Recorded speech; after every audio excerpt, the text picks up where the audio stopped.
Hello children's, ఎలా ఉన్నారు? అందరికీ ఓం సాయిరామ్.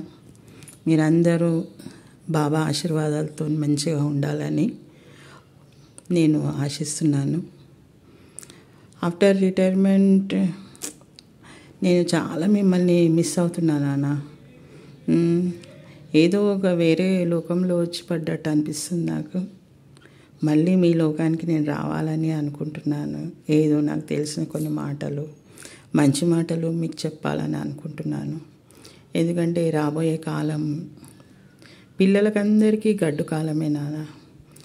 ఎందుకు అంటే ఎక్కడ చూడు సమాజంలో అవినీతి, దురాచారాలు, లంచగొండితనం, ఇంకా ఎన్నెన్నో ఉన్నాయి. సమాజము ఫస్ట్ మేము చిన్నగా ఉన్నప్పుడు ఉన్నట్లు లేదు.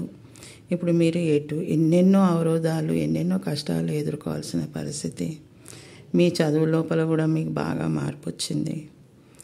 అందుకొరకే నేను ఒక చిన్న ఒక రెమెడీ లాంటిదే అనుకోండి, ఒక మంచి మాటనే అనుకోండి, మీతో నేను ఈ విధంగా కనెక్ట్ కావాలని అనుకుంటున్నాను. మీ గురించి సృష్టించిన ఈ సాయి బంధు ఛానల్ ముందుకు నడవాలని నేను అనుకుంటున్నాను.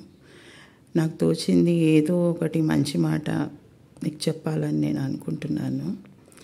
ఇది నాలో పుట్టిన ఆలోచనే కావచ్చు, బాబా గైడెన్స్ కావచ్చు. అర్థమైందా పిల్లలు?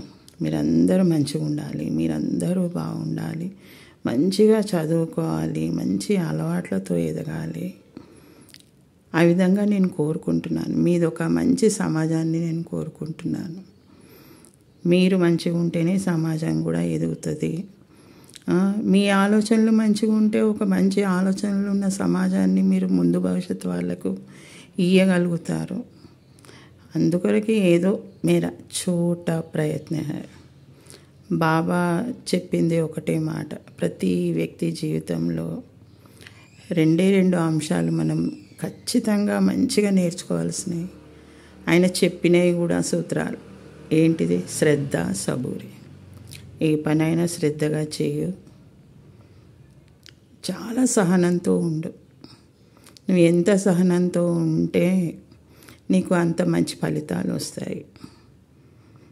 సహనానికి కూడా ఒక హద్దు ఉంటుంది, కాదని నేను అనడం లేదు.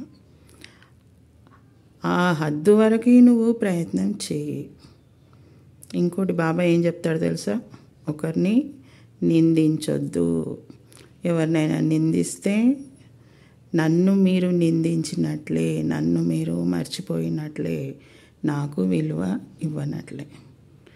కాబట్టి మై చిల్డ్రన్స్, ఈ ఒక్కటి మీ లైఫ్లో ప్రయత్నించండి. మీరు ఏ పనైనా శ్రద్ధగా చేయండి. ఈవెన్ చదువు ఆల్సో.